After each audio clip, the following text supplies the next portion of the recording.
അന്ന് വെല്ലുവിളിച്ച് പോയപ്പോൾ ഇത്ര പെട്ടെന്ന് ഇവിടെ വരുമെന്ന് ഞാൻ വിചാരിച്ചില്ല. അപ്പം നിങ്ങൾ നേരത്തെ അറിയുമോ? പിന്നെ നന്നായിട്ട്. കാര്യങ്ങൾ പോയി. അതൊക്കെ പോട്ടെ, എന്താ റീസൺ? ഇവന്റെ ഭാര്യ ഇവന് മനസമാധാനം കൊടുക്കത്തില്ല. വിളി പോയി അപ്പം വിളി തുടങ്ങും. ഒരു ദിവസം 150 പ്രാവശ്യം വിളിക്കും അവള്.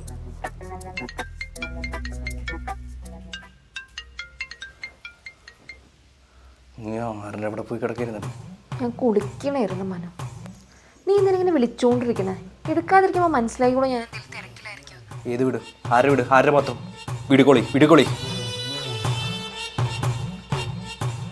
ഒരു ദിവസം വെളിയിൽ നിന്ന് വന്നപ്പോൾ ലേഡി സ്പ്രേയുടെ മണം ഉണ്ടെന്ന് പറഞ്ഞ് വലിയ വഴക്ക്. എന്ത് പറയാന്? എത്ര നേരോട് വെയിറ്റ് ചെയ്തേക്കണേ. സോറി. എനിക്ക് എന്തൊരു ആണുങ്ങളുടെ സ്പ്രേയുടെ വേണം. നീ ആരോ പോയിരുന്നു? നീ ഇത് ലൈവ് ലൊക്കേഷൻ അയക്കായിരുന്നേ?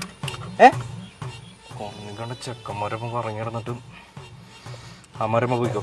ചെല്ലേ. ഇത്രയൊക്കെ റീസൺസ് പോരെ മാഡം? പിന്നെ അത് പോരെ മനു. അതും കൂടെ പോരെങ്കിലേ അവൾക്ക് പരപുരുഷ ബന്ധം കൂടെ പറയാം.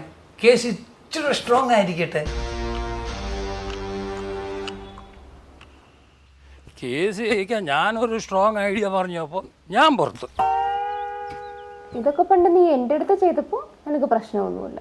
പക്ഷെ ഇതേ കാര്യങ്ങൾ നിന്റെ ഭാര്യ നിന്റെ അടുത്ത് ചെയ്തപ്പോൾ നിനക്ക് പ്രശ്നമല്ലേ? നിന്നെ പോലെ കണ്ണവൻ്റെ കൂടെ കിടക്കാൻ പോയപ്പോണ്ടായ പ്രശ്നമല്ലേ ഇത്? കുടുംബത്തിൽ പിറന്നവർ തമ്മിലുള്ള പ്രശ്നമാണ്. അതുകൊണ്ട് തീർപ്പാക്കി താ.